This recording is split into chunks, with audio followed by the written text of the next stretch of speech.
What if I told you Japan's next big wellness secret involves sleeping in mud and moss? Welcome back to Weird But Well, the channel where we dig through wellness trends so bizarre they make our why though meter want to immediately rake us up and compost us.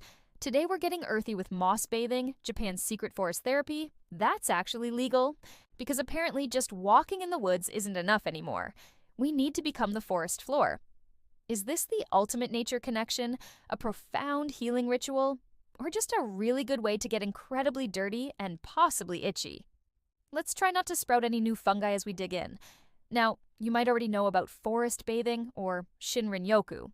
That's the Japanese practice of simply immersing yourself in the atmosphere of the forest, taking in the sights, sounds, and smells to reduce stress and boost well-being. And that's legitimately awesome, scientifically proven, and something we can definitely get behind. Breathing fresh air, listening to birds, hugging a tree or two. Great stuff. But then, the wellness world, in its infinite quest for more, decided immersive wasn't immersive enough. Enter moss bathing. This takes the concept of nature therapy and quite literally rolls it in the mud.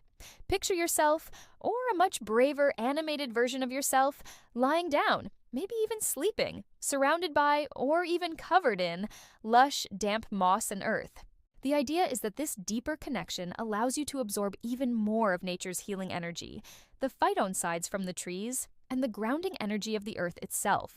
Some claims suggest it can reduce inflammation, improve skin, boost immunity, and provide a profound sense of calm.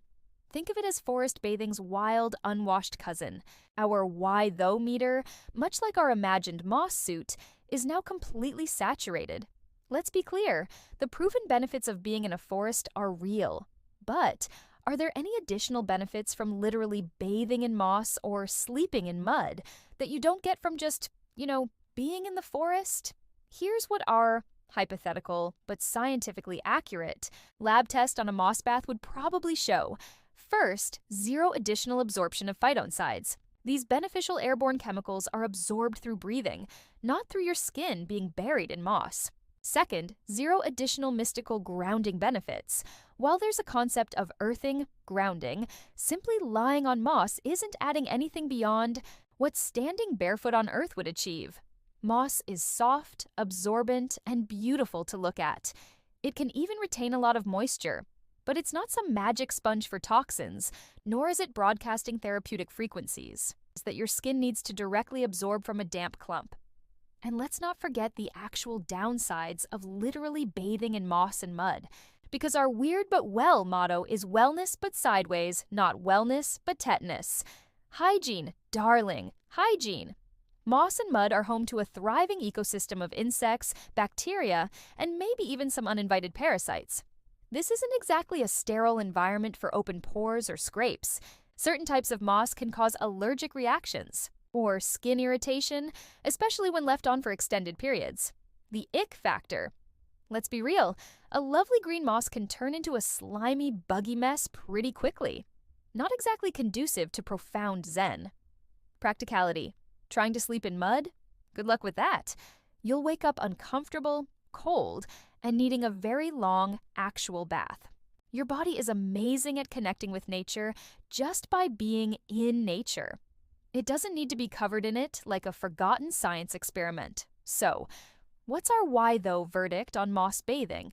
While the desire for a deeper connection with nature is genuinely wonderful, literally bathing in moss or sleeping in mud is a classic case of taking a good idea, forest bathing, and pushing it into the absurd. Enjoy the forest, breathe the air, hug a tree if you like, but leave the moss where it belongs, decorating the forest floor. Your skin and your local insect population will thank you. What's the weirdest nature-based therapy you've ever heard people try? Share your stories and your favorite actual forest bathing spots in the comments below. If you found this dive into forest floor fads both weird and well, hit that like button and subscribe to Weird But Well. Thank you for watching. Until next time, stay well, but maybe stay on the path.